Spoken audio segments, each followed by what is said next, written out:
que el apóstol Pedro y el apóstol Juan caminaban hacia el templo para orar, dice la palabra, a la hora novena.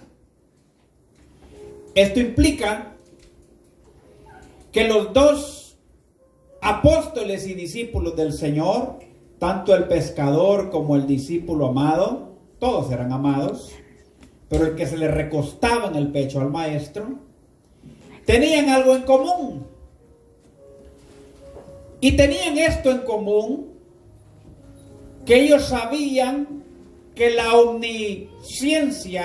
omnipresencia del Señor preexistía antes de la fundación del mundo. En otras palabras, que Dios está en todos lados y al mismo tiempo, cosa que el derrotado no puede hacer. Satanás puede estar en un solo lugar al mismo tiempo. Es por eso que delega a sus también derrotados ángeles caídos y demonios para hacer al mismo tiempo una fechoría.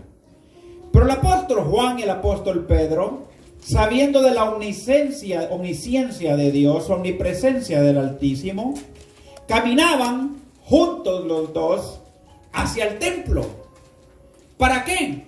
Para orar en la casa del Señor. Yo quiero que usted observe cómo gente que levantaba muertos, es más, no existe registro alguno de otro que haya caminado, otro humano, otro mortal, que haya caminado en el agua.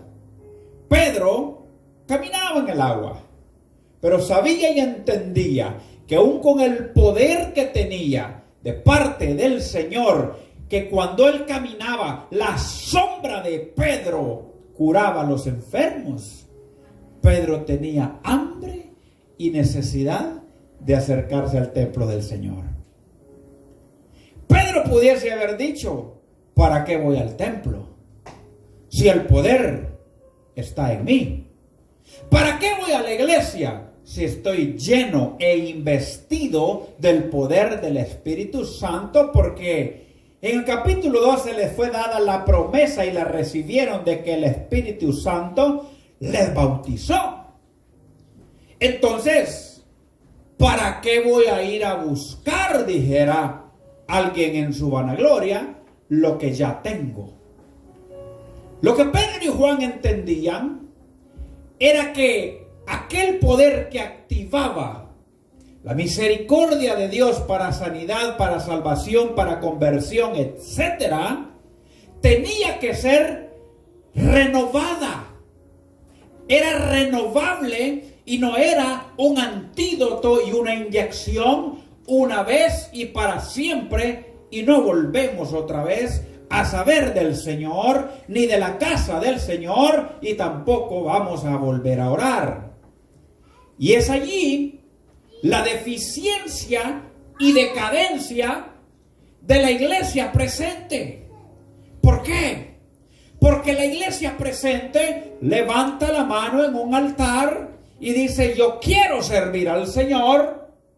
Hace su profesión de fe, porque la Biblia establece que hay que creerlo dentro, en el corazón, pero ya que lo creímos, lo vamos a confesar para justicia con nuestra boca. Entonces, al seguir estos pasos bíblicos, descuidamos lo siguiente, lo venidero y el mañana. Y creemos que por levantar la mano y decir: acepto a Cristo Jesús como único Señor y Salvador de mi alma, estamos blindados en contra del enemigo y del pecado.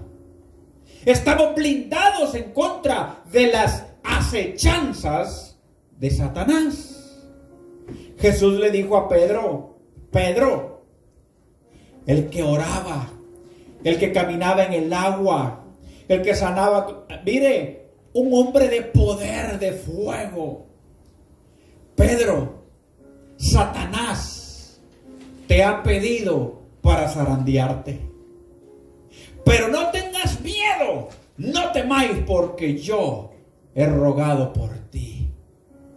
O sea, que no basta solamente levantar la mano y decir acepto a Cristo Jesús, sino que allí es en donde nosotros nos constituimos amigos de Dios. Antes, dice la palabra, vivíamos en el lodo cenagoso y en el valle de la desesperación. Cuando no sabíamos del Señor, ese valle de la desesperación es tremendo. Yo no sé quién de aquí nació en el Evangelio y desde chiquito le enseñaron los caminos del Señor, pero los que hemos vivido y habitado en la cisterna de la desesperación, sabemos y entendemos lo que quiere decir depresión, lo que quiere decir pensamientos de suicidio, lo que quiere decir darle cabida a nuestro oído y a nuestro corazón para que Satanás bote basura, haciéndonos creer que no servimos para nada. O sea que cuando el Señor llega y nos rescata del lodo cenagoso, del valle de la desesperación, y decimos: Señor, inscribe mi nombre en el libro de la vida, allí mismo usted se constituyó amigo de Dios, coheredero con Cristo en la gracia, o sea, hijo de Dios. Pero al mismo tiempo se constituyó enemigo arrésimo de Satanás. ¿Por qué? Porque antes militábamos y servíamos bajo el escuadrón y el dominio de vuestro adversario, el diablo. Éramos de los mismos. Obrábamos bajo su voluntad.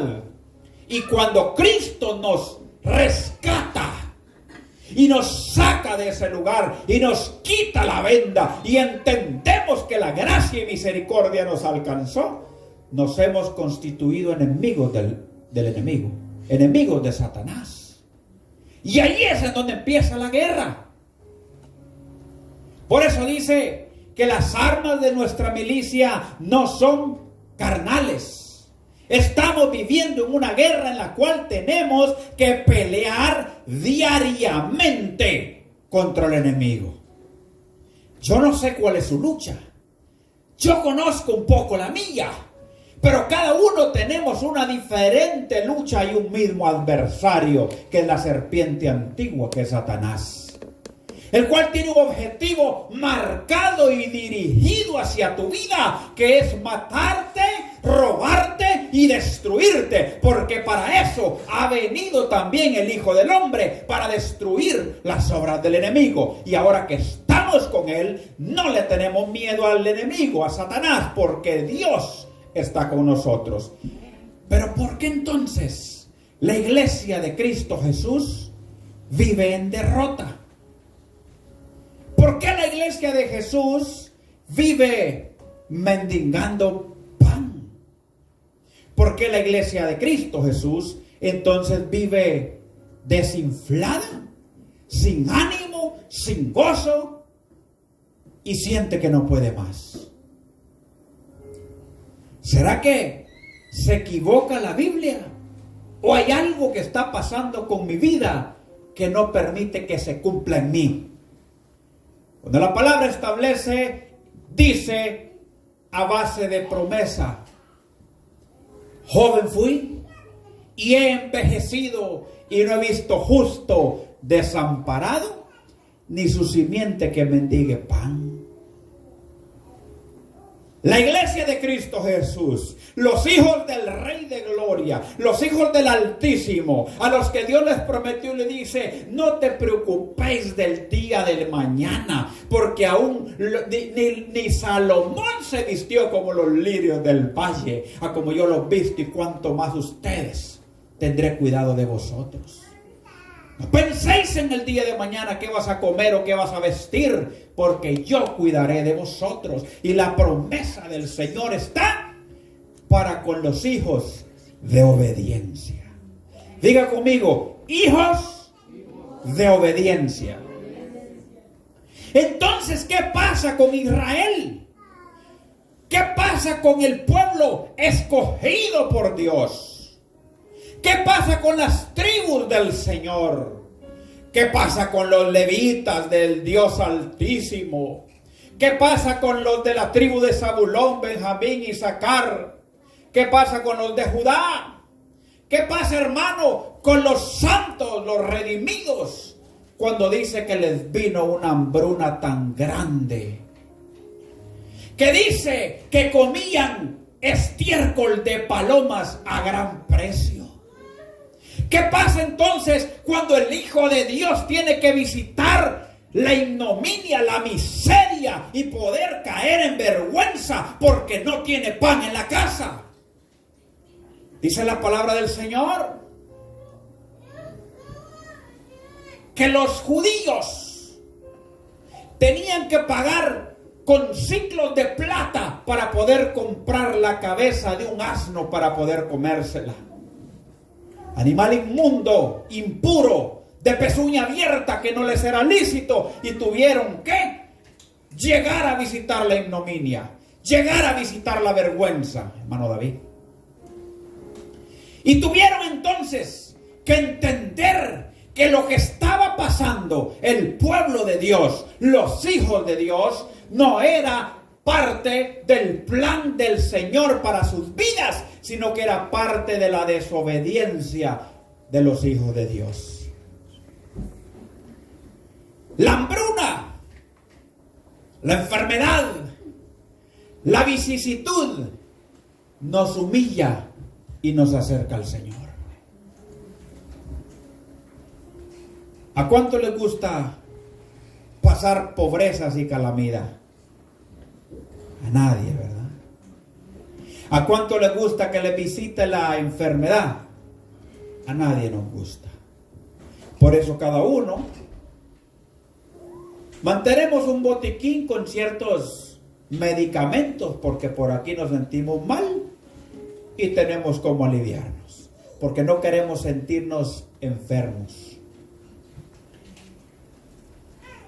Cuando Dios hace la promesa, hay promesas para el hombre que son promesas condicionales. Yo quiero que usted ponga atención y sepa discernir entre una promesa condicional y una promesa incondicional. Una promesa condicional es que yo le digo: hijo, usted va a tener una dádiva, un regalo si saca buenas calificaciones. Yo te voy a dar ese regalo. Pero hay una condición. Ahora, una promesa incondicional es que él va a seguir siendo mi hijo siempre, se porte bien o se porte mal. Va a llegar a ser hijo de obediencia o de desobediencia, pero las dádivas y galardones no los va a obtener portándose mal. Deuteronomio capítulo 28 le dice Dios al pueblo: estarás arriba y nunca estarás abajo, darás prestado y nunca pedirás prestado, serás cabeza y no serás cola. Bendita será tu arteza de amasar, bendito será el fruto del vientre de tus crías, de tus criados, y le da un montón de promesas. Y al final le dice: todas estas cosas acontecerán si oyeres a la voz de Jehová tu Dios, que te prescribe hoy. Eso se llama promesa condicional. Una condición quiere decir: te lo doy a cambio de. O sea que nosotros, cuando venimos y levantamos la mano, aceptamos a Cristo, fuimos salvos. Pero ¿y mañana qué va a pasar?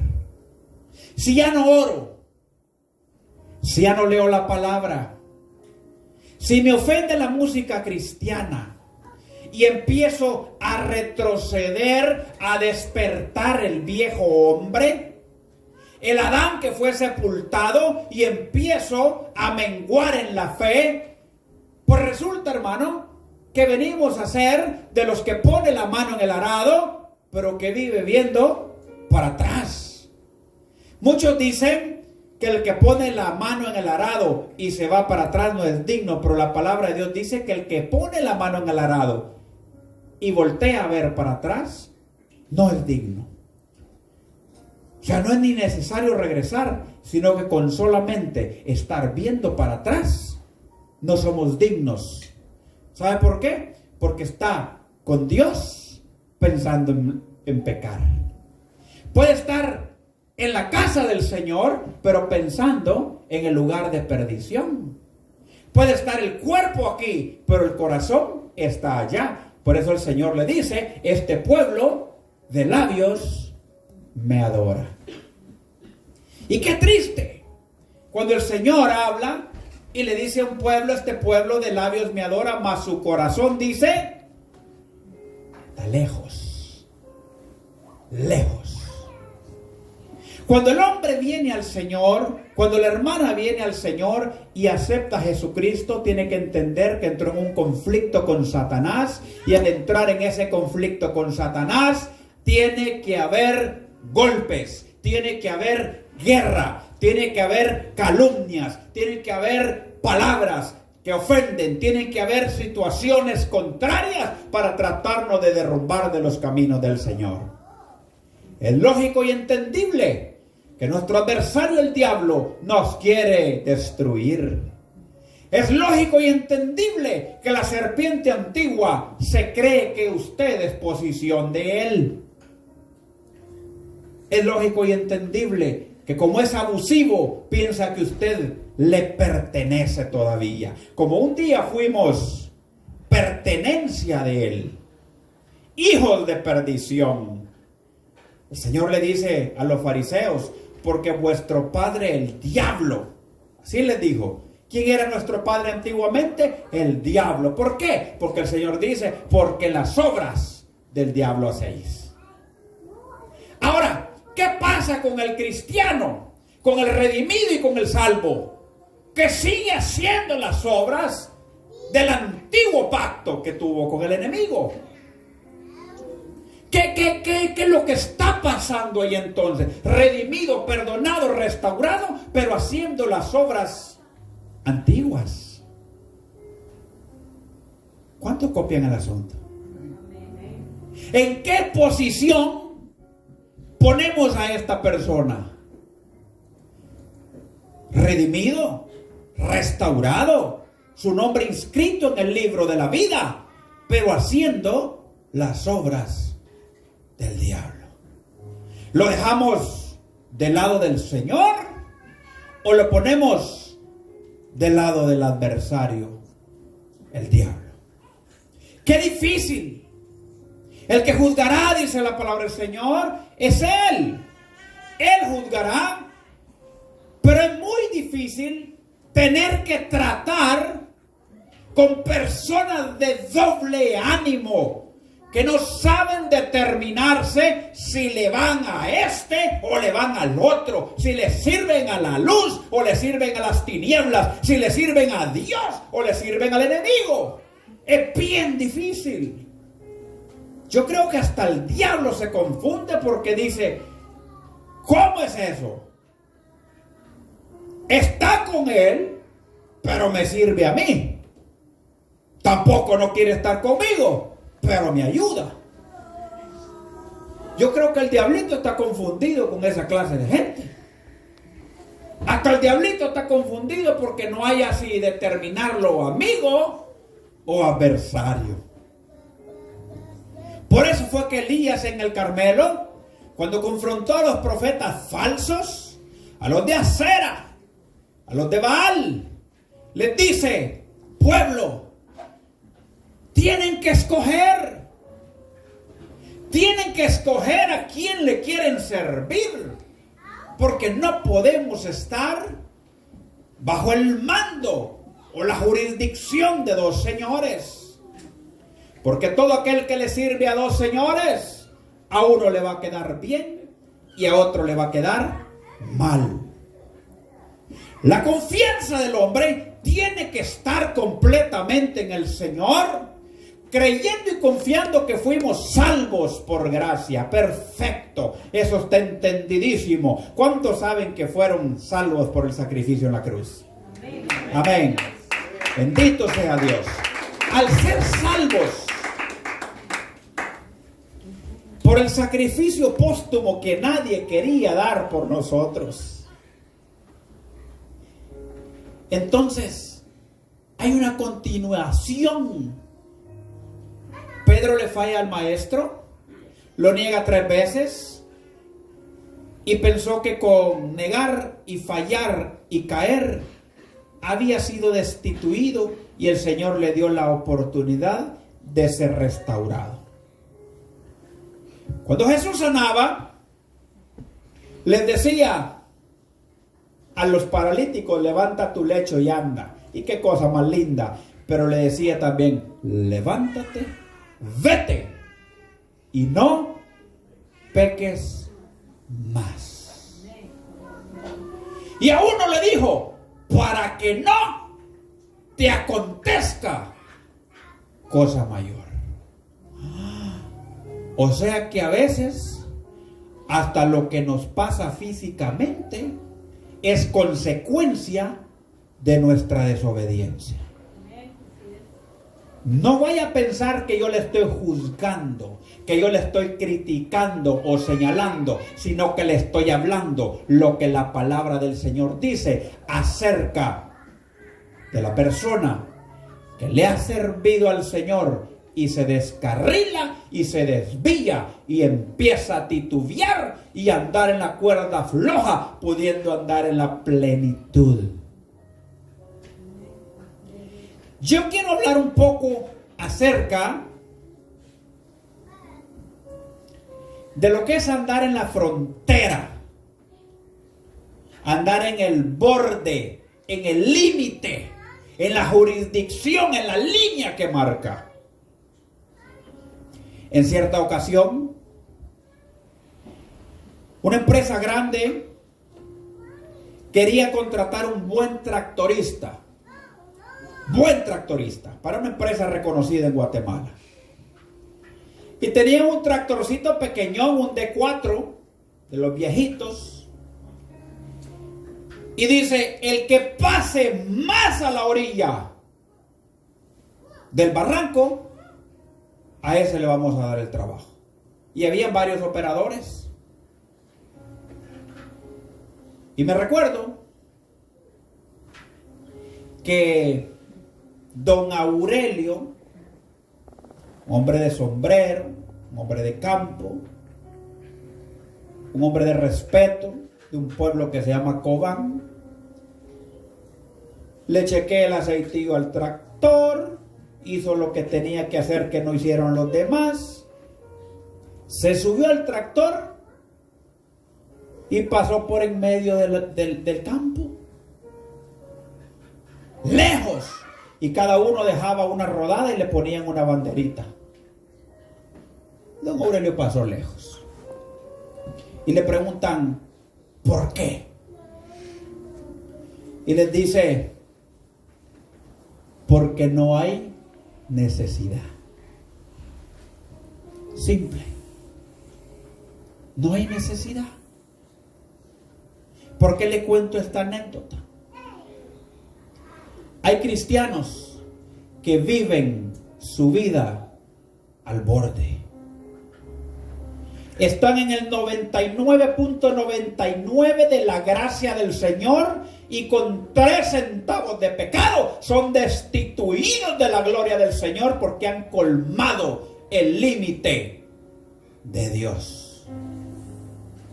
Hay gente que vive al borde, en la frontera, en la línea, y está a punto, porque el Señor dice que Él es Dios grande en misericordia, que sus misericordias son renovables cada mañana, que Él es lento para la ira, pero no está desactivada la ira del Señor. Y este vive al borde y al borde y al borde del lado de Dios, pero tentando el pecado. Como aquellas vacas mañosas que están del lado dentro del corral, pero sacan la cabeza a tentarlo del vecino. Por eso se les pone horqueta. ¿Has visto unas vacas con 2 ganchos aquí en la nuca?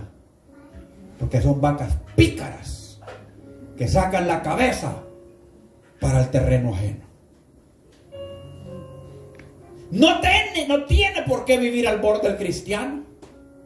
No tiene por qué vivir en la frontera, en la línea divisoria entre la perdición y la salvación. Viva el cristiano en la plenitud del gozo del Señor, sin tener que estar en el borde con un pie adentro y un pie afuera, porque en una de esas vas a sacar una canillita y te vas a quedar con un pie, vas a sacar un dedo y te vas a quedar con 9, vas a sacar una mano y te vas a quedar tunco.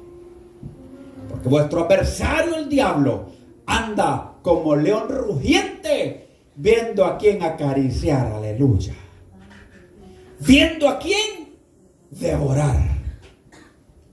Es que Satanás me puso este dolor de cabeza, mi amado hermano. El plan del enemigo es cortarte la cabeza y separártela del cuerpo. Él no juega. Él no juega. Pero si usted quiere jugar con el asunto entre el borde y mantenerse ahí entre la arena y el agua, entre me meto y no me meto, entre que me salgo y regreso, va a llegar el día en el cual el Señor te va a decir: Dios no puede ser burlado. Vivir en la frontera y vivir en el borde no es para los hijos de Dios. Vivir en la frontera, estando en la casa del Señor y haciendo las maquinaciones del enemigo, te estás acarreando una encebada en el lomo para que te caigan 39 latigazos más uno. Y digas: ¡ay, Dios mío, ten misericordia de mí! Siempre he dicho y lo repito y les digo, el problema con el Señor es el siguiente: que como es tan misericordioso y tan bueno, abusamos de la gracia de Dios. Y el abuso de la gracia se convierte en desgracia. Pero cuando la gota derrama la copa y el vaso y se derraman las iras del Señor, este es el pequeño detalle. Jeremías 33:3 no se aparece. Usted clama y Dios no escucha ni responde, porque tuvo tiempo suficiente de volverse a la plenitud y a la llanura como para andar en el borde toda una vida. Entonces clamarán a mí, dice Jehová, y yo no le responderé. Porque han vivido una vida en desobediencia en el borde de la salvación y dicen: aunque sea con 60, me voy para el cielo. Una vez oí uno que dijo: yo aunque sea de los caites del Señor me agarro. O sea, la gente está esperando. La gente está esperando pasar al otro lado, pero haciendo las obras antiguas. Hablaba con el hermano José y hablábamos del tema que qué triste va a ser para el que viene a la iglesia y se quedó. ¿Sabe por qué? Porque el que está allá, mire, en la cantina, en la barra, ese sabe y entiende que se va a quedar, porque ese conoce la palabra, pero ese se constituyó enemigo del Señor. Y viene y no anda viendo para ningún lado, se echa el trago, le da su semana a las mujeres y ese está constituido en perdición. Sabe y entiende que es un perdido. El problema es con el que está engañado y viene a la casa de Dios porque está haciendo la fuercecita, la cachita para irse al cielo. Pero vive engañado porque vive al borde, vive al límite. Y en aquel día seremos probados como el oro. ¡Ay! Seremos pesados en balanza Y esa romana y esa balanza no es hecha por mano de hombre. Ahí no existe soborno. Ahí no existe un ajustito para ver si damos las 4 onzas que nos faltan. Si te faltan 4 onzas, el Señor te va a decir, porque en cuanto en lo poco no fuiste fiel, sobre mucho no te pondré. Y ahí entonces, dice la palabra, será el lloro y el crujir de dientes. ¿Por qué vivir una vida, hermano, en el borde? Si la Biblia dice que el que duro se suena las narices, sangre le va a salir. Y el que mucho va a batir la leche, mantequilla va a sacar. Quiere decir que de tanto vivir en el borde, un día te van a jalar para el otro lado. Te van a jalar para el otro lado con toda la homilética que sabes, con toda la Biblia que sabes de pasta a pasta, con todos los versículos, con que tu abuelita fue evangélica, con que la abuelita de tu abuelita fue pastora, etcétera. Los honores del ayer y del pasado no van a garantizarte la salvación y el castigo que vas a llevar a causa de la desobediencia. Por eso es bueno saber y entender que Juan y Pedro iban para el templo. ¿Por qué? Porque sabían que no eran blindados. Sabían que no eran Robocop. Sabían y entendían que tenían una concupiscencia y una carne, un cuerpo que no quiere adorar, y había que doblegarlo y traer la mente al renuevo en el altar de Cristo. Dijera Pedro, es que yo levanto a los muertos, ¿a qué voy a ir a la iglesia?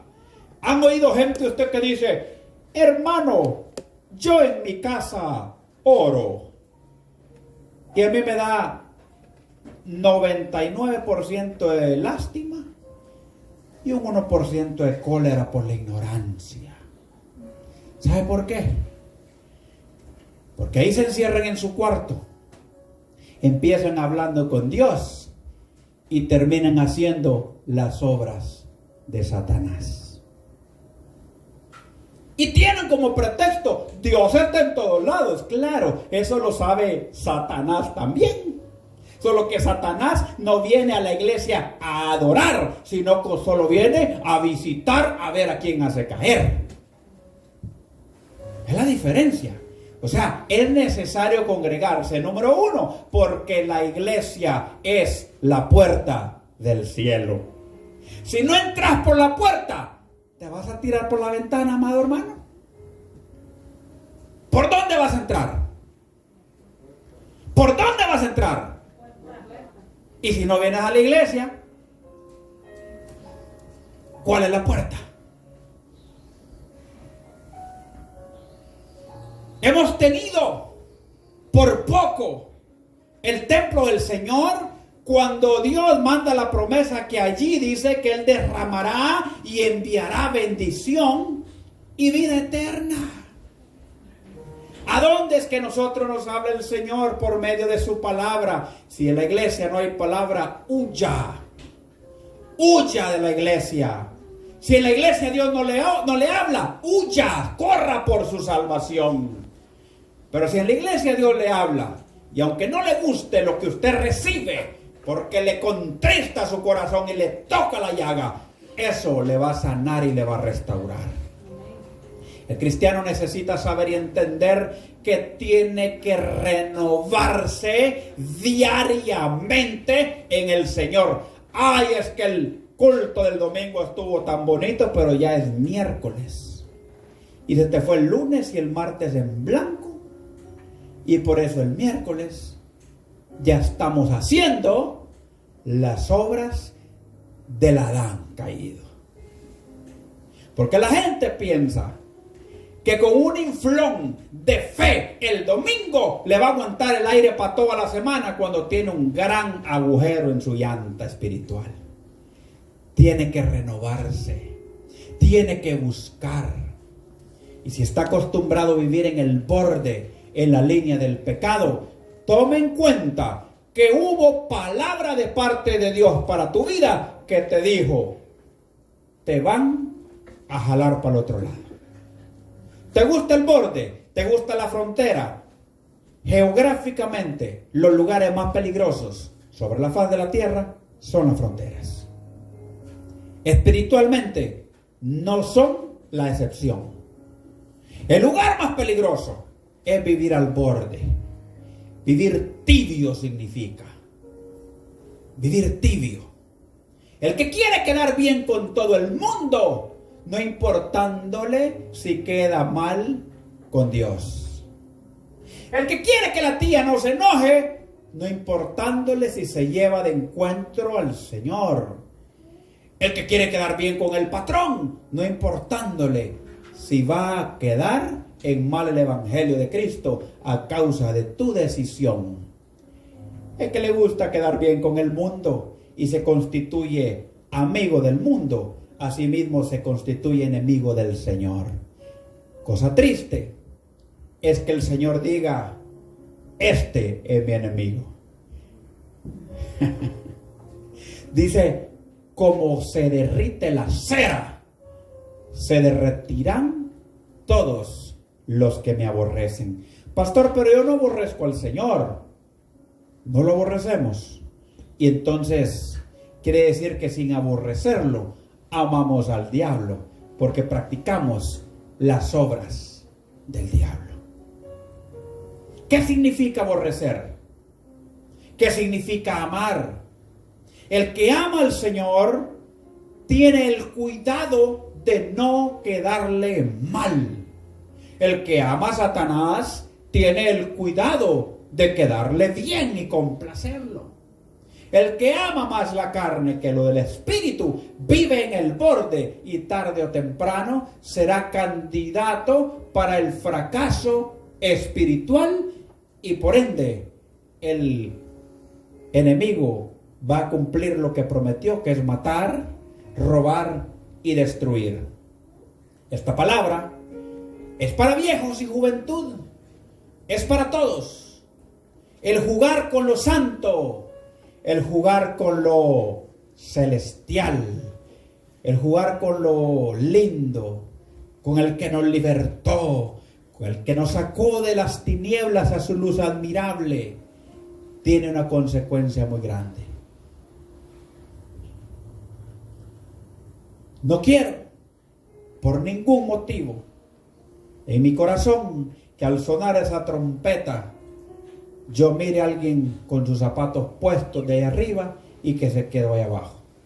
Yo quiero ver el montón de zapatos y ropa tirado porque su cuerpo fue transformado, dice, de corruptible a incorruptible, y nos vayamos todos a la presencia del Señor. Pero sépase que hubo palabra de parte de Dios, diga conmigo, a tiempo.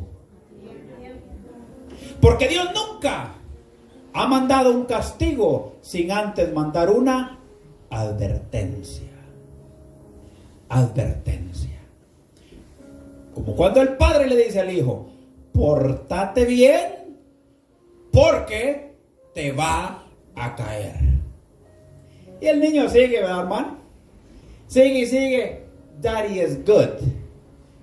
La Biblia dice, Dios es bueno, y le agrega en todo tiempo. O sea que cuando nos da las grandes chicoteadas, Él sigue siendo bueno.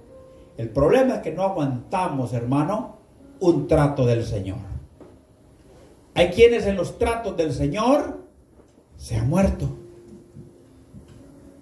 Hay quienes en los tratos del Señor no han aguantado. ¿Para qué vamos a retar y confrontar al Señor a que entremos en los tratos de disciplina de Él? Mejor alejémonos del borde y digamos, Señor, ya no. Si tu ojo derecho te es ocasión de caer, sácatelo. ¿Sabe cuál es el ojo derecho de la juventud? La tecnología. Ese infeliz teléfono y ese infeliz internet que sirve para transmitir una prédica en donde lo verán unos 60, unos 20, ha servido para perdición de millones. Millones. Se encierra el joven en su cuarto y dudo mucho que ponga alabanzas y videos de manifestación del derramamiento de la gloria de Dios en lo secreto. Se encierra en su cuarto y dudo mucho que empiece a ver unción y presencia de Dios. Pero se nos ha salido de las manos la juventud. Y ahora tenemos un problema grande.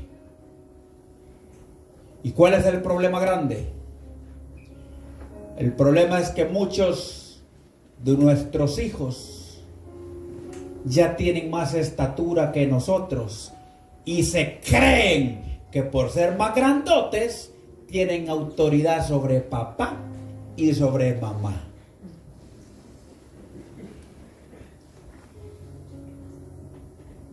Yo he aconsejado de este púlpito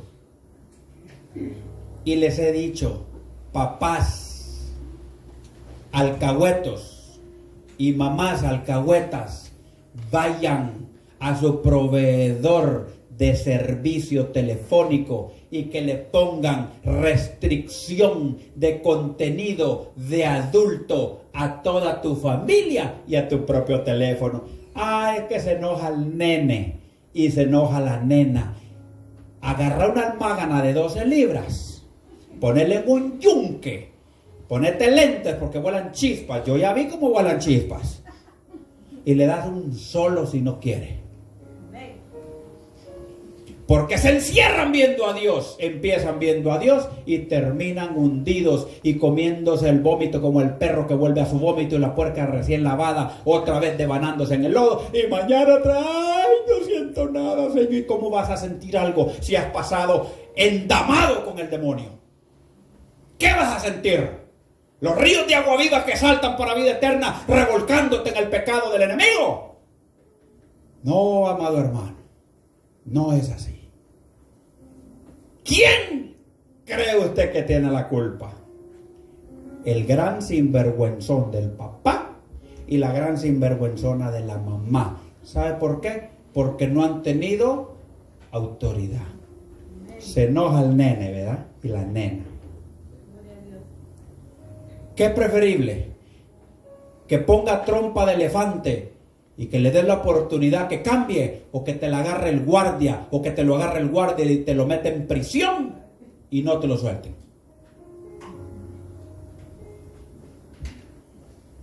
Entonces dejan de andar en el borde y, aunque sea obligados, empiezan a caminar en la llanura.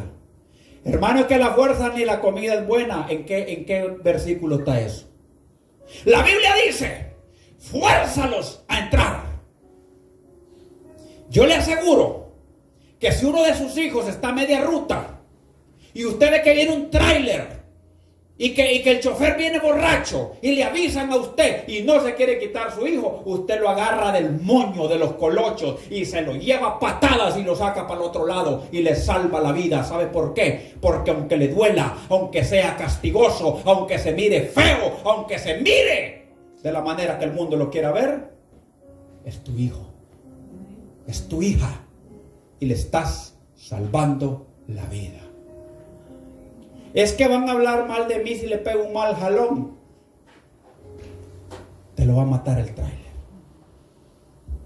Va a pegar con los dientes contra el tren. Y el día de mañana, ahí estamos. Cuando allá se pase el... ¿Para qué diablos, hermano? Estar chillando por un hijo que nos los quitó Satanás a causa de ser aguados y flojos, por no ponernos los pantalones, que hagan trompas, media vez vivan bajo el techo en donde el vil viene a tu nombre. Tiene que someterse a la autoridad de casa, porque la autoridad de casa está sometida a la autoridad de Cristo. Que haga trompas, que haga lo que quiera, que haga berrinche, que llame al 911, que llame al al 911 multiplicado. La Biblia establece que nosotros somos cabeza de casa y no cola. Ahora la cola viene a pegarle latigazos a la cabeza. Eso no es de Dios. Eso no es bíblico y no puede chantajear la cola a la cabeza. Jamás. Yo amo mucho a mis hijos y les digo, ahí está el teléfono, mis hijitos. Ahorita me traen el cincho café, aquel de 2 pulgadas y media. Los amo. Y les pego 2, 3 bien puestos. Uno llora por allá y yo me voy a llorar por allá. ¿Sabe por qué? Porque el policía dice que los protege, pero cuando el policía lo ve haciendo algo malo, le descarga la Glock con 22 tiros, queda tramontada y le mete la otra y se la vuelve a meter. Porque él lo corrige sin misericordia y usted lo corrige con amor. Una chicoteada no les cae, es más, hasta suspiran y les cae bien una chicoteada de vez en cuando. Aleluya.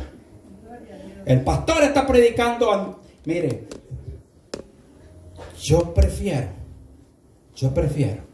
constituirme amigo de Dios que enemigo del Señor. No le digo corríjalo malamente, peguen en los pulmones. No, hermano, el martillo tampoco. Sea sabio. Un par de chicotazos en la nalgada ya cuando les habló y no entendió. Es que se les habla y no entiende. Papito chulo, blu, blu, blu. Mamita, mire pues. Y lo que hacen es hablan unas lenguas tan extrañas entre los dientes que uno no sabe, ¿le quito un par de dientes o me aguanto? Porque da cólera, hermano. Pero después de 2 chicotazos y pedirle perdón al Señor y después se reconcilia con los hijos, se siente como cuando le echan Vicks en el pecho a uno, un alcanfor. La corrección y la disciplina con amor es necesaria. Es necesaria. ¿Cuántos de los jóvenes dicen amén? Levante la mano. Amén.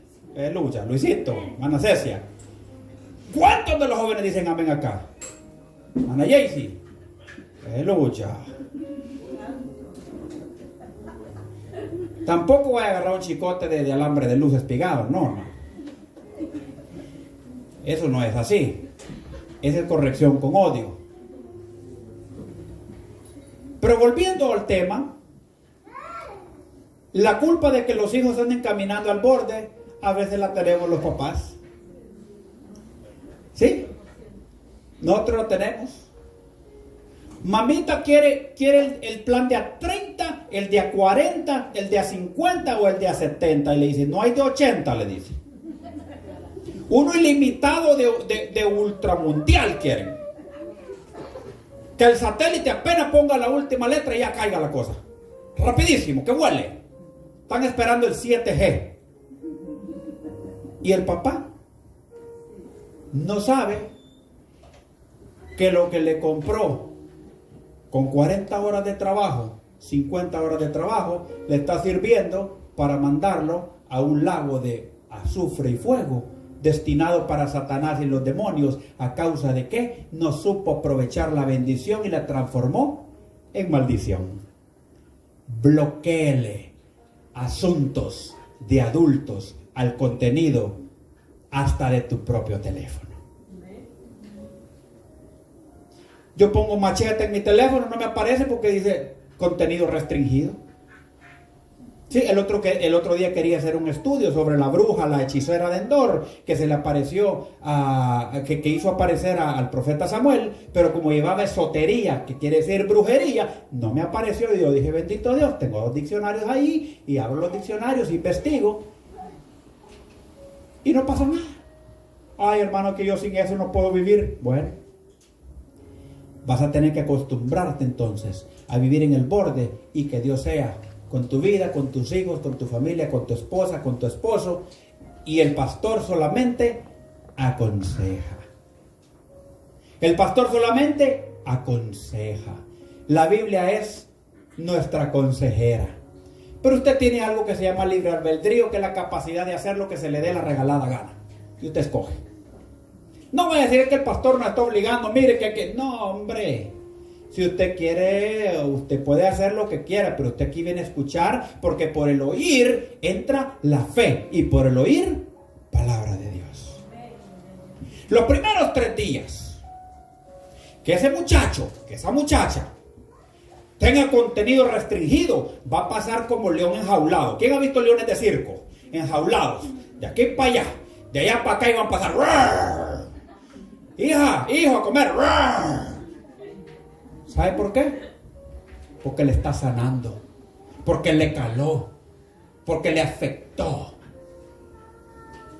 Ya después donde se dé cuenta que la cosa va para largo, entonces va a entender que no era parte de su cuerpo y menos de su alma.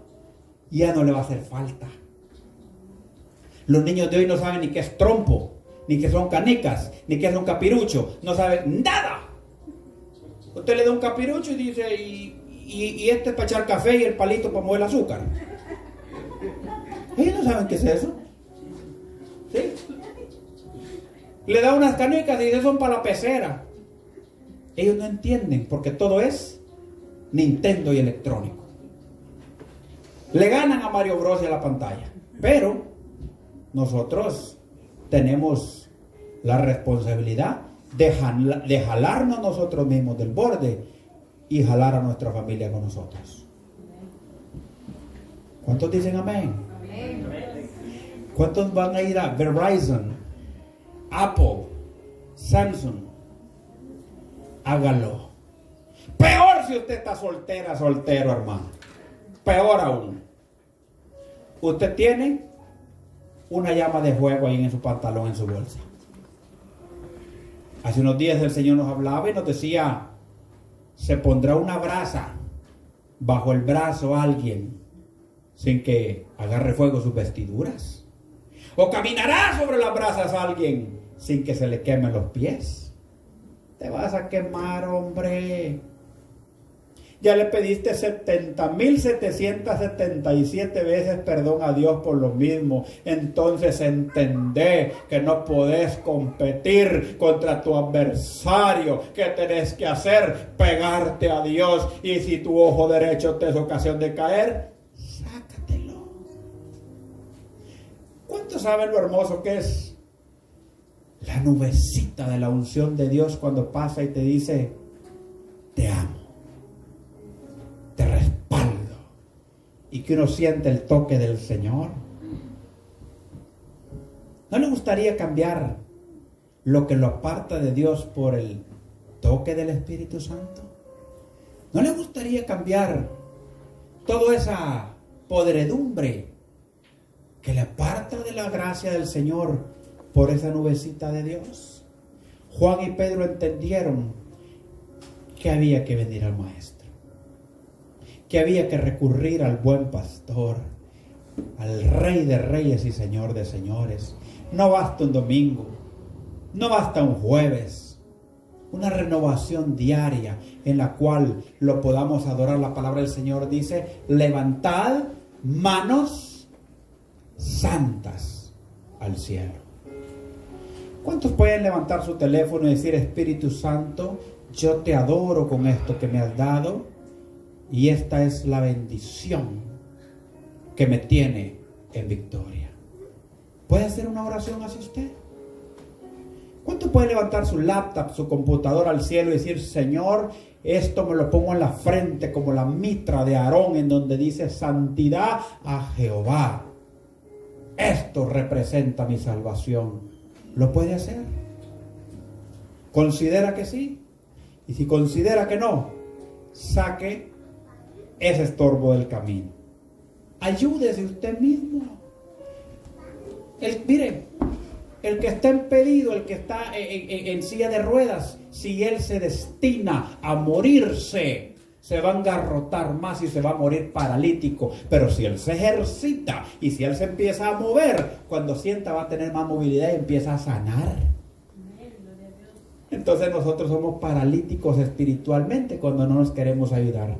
Oímos una palabra, nos entra por aquí y nos sale por acá. Tuvo bueno el mensaje, aleluya. Sí, bendito Dios. ¿Y qué hicimos entonces para obedecer la voz del Señor. ¿Hicimos algo? Hicimos cambios, porque si no hicimos cambios significa que la palabra cayó entre los espinos. Nació, pero se ahogó. Cayó entre las piedras, nació, pero cuando vino el calor, se quemó.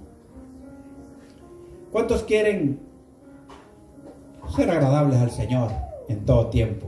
Y que Dios le diga: en lo poco me fuiste fiel, sobre mucho te pondré. Póngase sobre sus pies.